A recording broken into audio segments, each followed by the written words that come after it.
गंजाम कवि Suryanagar MI Jantri to विरुद्ध में दुर्नीतिर अभियोग आनी कवि सूर्यनगर अंचलवासी अंचल में निम्नमानर काम करी कोटी कोटी टंका हरिलुट करछंती कवि सूर्यनगर क्षुद्र जलसेचन विभाग जंत्री मनोज चौधरी।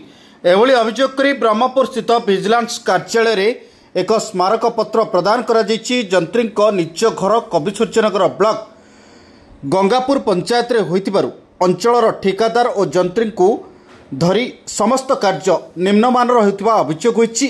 कोटी कोटी टंकार दुर्नीति रे लिप्त रहितिबा ए जंत्री विरुद्ध रे तुरंत दृढ़ कार्यानुष्ठान नेबा पई ब्रह्मपुर विजिलेंस विभाग पाखरे अभियोग होइछि।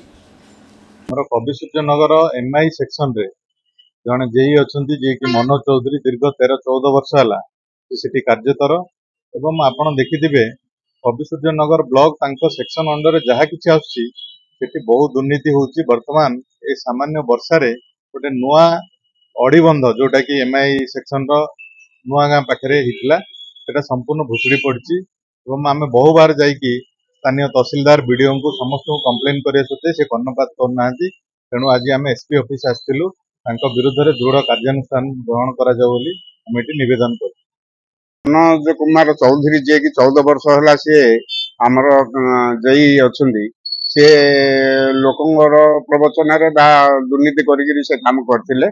तार कॉन्ट्रैक्टर जे नै जे से हेले देखा दर्शन नै कि जे कि जई हेले मध्ये देखा दर्शन नै से काम तुरंत करिया न करिया जोगु आमे एसपी ऑफिस को आस्थिलु।